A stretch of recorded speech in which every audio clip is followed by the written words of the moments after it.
ব্যাংককে প্রধান উপদেষ্টা ডক্টর মোহাম্মদ ইউনূস ও ভারতের প্রধানমন্ত্রী নরেন্দ্র মোদীর সাক্ষাৎ হচ্ছে আগামী 4 এপ্রিল। বিমস্টেক সম্মেলনে দুই প্রতিবেশী রাষ্ট্রের সরকার প্রধানের দেখা হলেও আনুষ্ঠানিক দ্বিপাক্ষিক বৈঠক এখনও নিশ্চিত নয়। বঙ্গোপসাগরীয় দেশগুলোর আঞ্চলিক সহযোগিতা জোট বিমস্টেকের শীর্ষ সম্মেলন আগামী 4 এপ্রিল থাইল্যান্ডের ব্যাংককে। এই সম্মেলনের প্রস্তুতি নিয়ে মঙ্গলবার ঢাকায় বিমস্টেক সদর দফতরে সংবাদ সম্মেলন করেন সংস্থাটির মহাসচিব ইন্দ্রমণি পাণ্ডে।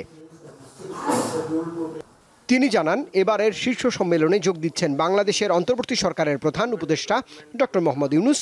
সম্মেলনে যোগ দেবেন ভারতের প্রধানমন্ত্রী Narendra মোদীও। When our leaders meet, of course, they will look at ব্যাংককে বিমস্টেক শীর্ষ বৈঠকে যোগ দেবেন ডক্টর মোহাম্মদ ইউনূস।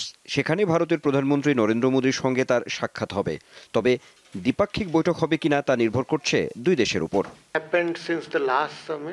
ইন্দ্রমণি পাণ্ডে বলেন, সদস্য দেশগুলোর দ্বিপাক্ষিক বিষয় বিমস্টেকের এজেন্ডা না, তবে এরকম সম্মেলনে সম্পর্ক উন্নয়নের সুযোগ থাকে। বিমস্টেক চীন বা পাকিস্তানের বিরুদ্ধে কোনো প্ল্যাটফর্ম নয়। সদস্য রাষ্ট্রগুলোর দ্বিপাক্ষিক বিষয় নিয়ে আমরা কাজ করি না, বরং এই অঞ্চলের বাণিজ্য, যোগাযোগ সহ নানা স্বার্থে কাজ করি। কিন্তু এই প্ল্যাটফর্ম সদস্য দেশগুলো পরস্পরের সঙ্গে বোঝাপড়া বাড়াতে পারে। আগামী শীর্ষ সম্মেলনে বাংলাদেশ বিমস্টেক সভাপতি দেশ হতে যাচ্ছে বলেও জানান সংস্থাটির মহাসচিব। রুবায়েত হাসান, দীপ্ত সংবাদ, ঢাকা।